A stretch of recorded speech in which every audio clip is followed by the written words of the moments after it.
Hello दोस्तों, मैं B S Negi लेके आया हूँ आप लोगों के लिए एक और कहानी अपने यूट्यूब चैनल अनसुने किस्से और कहानी में। आज की कहानी है चार दोस्तों की। चलो सुनते हैं इन चार दोस्तों की कहानी। चार जिगरी दोस्त अमन, रितु, वर्षा और सौरभ अपनी जिंदगी को अपनी शर्तों पर जीते थे। तब तक के काम से फुर्सत मिलते ही वे पार्टी, मौज मस्ती में डूब जाते थे।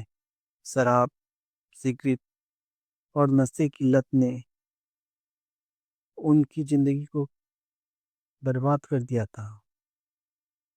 उनके लिए हर पल एक जश्न था, एक आजाद उड़ान जहाँ कोई नियम या सीमा नहीं थी। हाल ही में काम के बढ़ते बोझ से अमन खींच चुका था। यार, इस वर्कलोड ने तो हमारी आधी जिंदगी यूं ही बर्बाद कर दी, उसने झुंझलाकर कहा। रितु ने तुरंत सुझाव दिया, तो क्यों ना इस वीकेंड कुछ ऐसा करे जो हमने पहले कभी ना किया हो। वर्षा उत्साह से बोली, हाँ चलो पप चलते हैं, वहाँ पार्टी करते हैं। सौरभ ने सिर खुजाया, पब तो हमेशा जाते हैं, इस बार कुछ हटके करते हैं, वीकेंड आ गया है। और अमन सबसे ज्यादा उत्साहित था। उसे नशे का गहरा शौक था और वह खाली समय इसी में डूबा रहता था। उसने बड़े गर्व से कहा, इस बार पार्टी के लिए मैंने अपनी कार की डिग्गी पूरी दारू बोतलों से भर ली है। सौरभ ने चिंता जताई, इतनी शराब पिएगा तो तेरा क्या होगा। अमन अमन ने बेवकूफी से जवाब दिया, अरे यार, मौत से इतना क्या डरना, जितने दिन जीना है मजे से जीना है। वीकेंड की छुट्टियों पर चारों दोस्त गाड़ी लेकर निकल पड़े। रात भर वो तेज रफ्तार से गाड़ी चला रहे थे, जोर से संगीत बजाकर नाच रहे थे और शराब पी रहे थे। अमन नशे में चूर होकर गाड़ी चला रहा था। उसे कुछ भी दिखाई नहीं दे रहा था। शहर से काफी दूर निकलकर एक घने जंगल में पहुंचे। अमन ने नशे में गाड़ी सीधे एक विशाल पेड़ से टकरा दी। चारों तरफ घना जंगल था और भयानक सन्नाटा फैला था। सरोज चिल्लाया, अमन, ये क्या कर दिया तूने। अब इस सुनसान रात में हमें मैकेनिक भी नहीं मिलेगा। रितु नशे में धूत थी, यहाँ से कौन जाना चाहता है, मैं तो इन जंगलों में खो जाना चाहती हूँ। वर्षा ने देखा कि उन दोनों को पूरी तरह से नशा चढ़ चुका था। इन दोनों को रोकना नामुमकिन है। अमन और रितु लड़खड़ाते हुए जंगल में इधर उधर भटकने लगे। तभी उनकी नजर जंगल के बीच में बनी एक पुरानी कब्र पर पड़ी। कब्र बहुत पुरानी लग रही थी, जिस पर उर्दू में कुछ लिखा था और चारों ओर छोटी छोटी जंगली घास उगाई थी। अमन ने उत्सुकता से पूछा, अरे ये क्या चीज है। ओ भाई, कितने सालों से यहाँ पड़ा होगा। रितु ने लापरवाही से कहा, लगता है तुमने अपनी जिंदगी के मजे खो दिए। अमन ने अट्टहास किया, ना ना ना, मैं ऐसा नहीं होने दूंगा। तू मरने के बाद भी दारू पिएगा। इतना कहकर अमन ने शराब की पूरी बोतल उस कप पर खाली कर दी और इसके ऊपर चढ़कर नाचने लगा। वर्षा डर कर बोली, हमें ऐसा नहीं करना चाहिए, प्लीज अमन को रोको।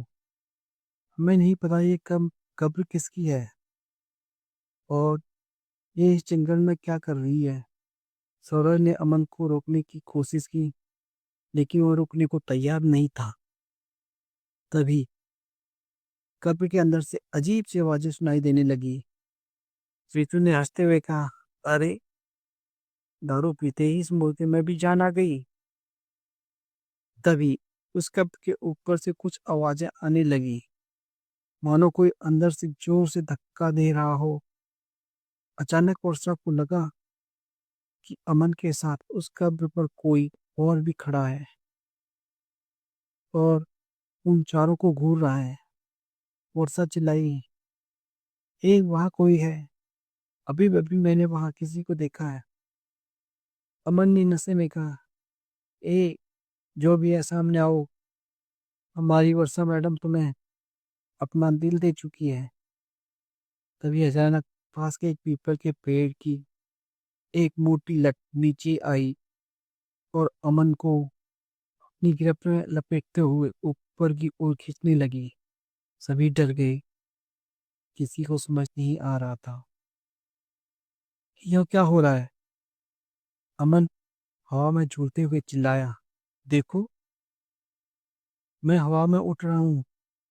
इसलिए मैंने तुम लोगों से कहता हूँ कि दारू मत पिया करो। तुम लोग बिल्कुल बेकार हो। पीपल की वो काली लटें अमन को धीरे धीरे अपनी गिरफ्त में कसती जा रही थी, जैसे कोई अदृश्य हाथ उसे ऊपर खींच रहा हो। उसकी चीखें जंगल की को चीर रही थी, लेकिन कोई मदद नहीं थी। एक भयावह झटके के साथ लटों ने उसे सैकड़ों फुट ऊपर ले जाकर छोड़ दिया। अमन धड़ाम से कब्र पर गिरा। उसके शरीर का हर अंग चकनाचूर हो गया। खून का एक फवारा सा निकला और उसकी जिंदगी वहीं थम गई। वर्षा और सौरभ यह देखकर सिहर उठे। वर्षा ने कांपते हुए कहा, अमन तुम्हें क्या हो गया? आंखें खोलो। सौरभ चिल्लाया, भागो यहाँ से। हमने यहाँ आकर बहुत बड़ी गलती कर दी है। वर्षा ने घबरा कर कहा, हमने इस कब्र में सोई हुई आत्मा को जगा दिया। अब यह आत्मा हमें नहीं छोड़ेगी। तीनों वहां से अपनी जान बचाकर भागने लगे, लेकिन उसके पीछे एक वर्षों पुरानी खूंखार आत्मा पड़ चुकी थी।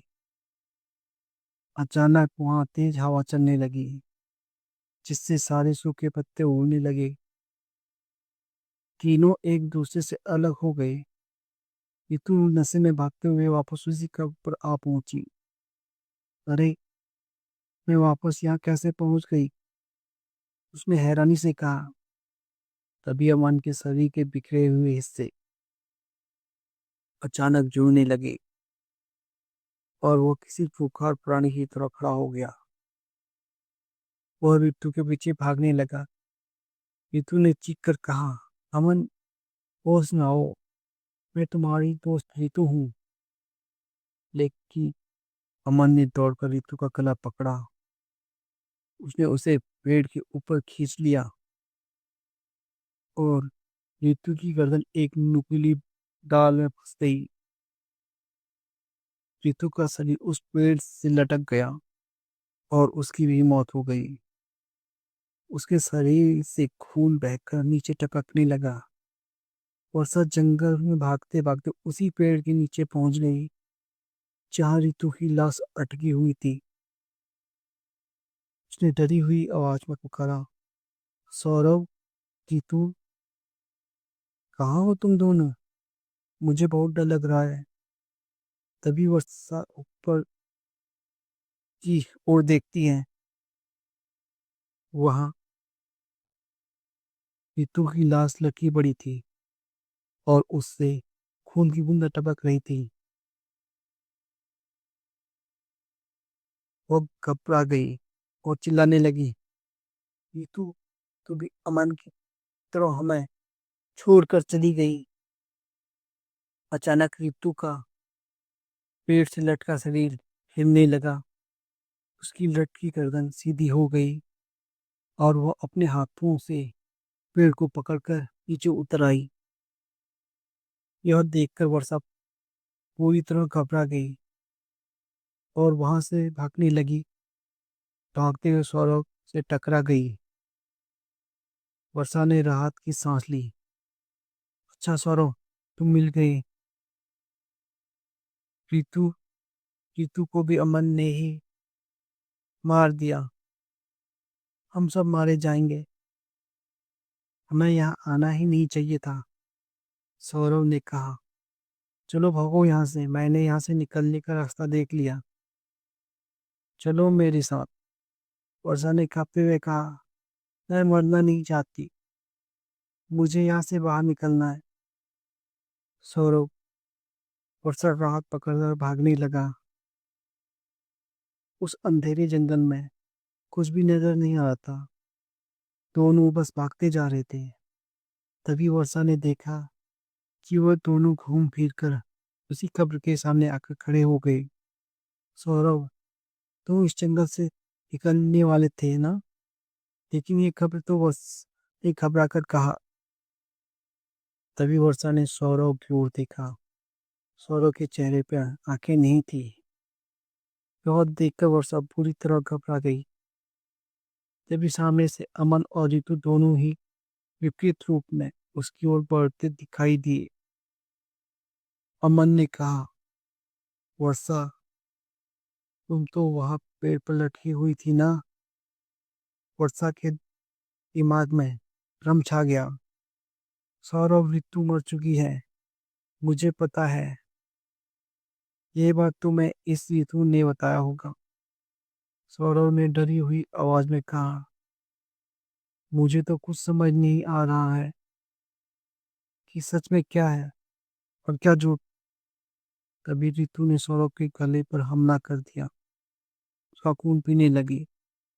वर्षा डर के मारे वहां से भागने लगी, लेकिन उनके पीछे अमन भागता हुआ आ रहा था।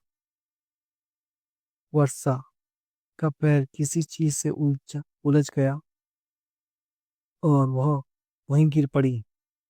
अमन ने उसका पैर पकड़कर खींचा और उसे उस कब्र के पास ले गया जहां सौरव की आधी खाई हुई लाश पड़ी थी। वर्षा उसे देखकर पूरी तरह डर गई। ये क्या कर दिया तुमने? तुम दोनों ने, हम तीनों दोस्त हैं और आज तीनों एक दूसरे की जान के पीछे पड़े हैं, उसने गिड़गिड़ाकर कहा। तभी सौरव अपनी आंखों की जगह गहरे खड्डे लिए हुए खड़ा हो गया और वर्षा के बाल पकड़कर उसे कब्र के अंदर धकेल दिया। वहां पर तेज हवाएं चलने लगी। उस खूनी रात में उन चारों दोस्तों की जान ले ली। चारों एक गुमनाम भयावह मौत मर गए। तो दोस्तों, कैसे लगी आपको कहानी? प्लीज कमेंट करके बताएं।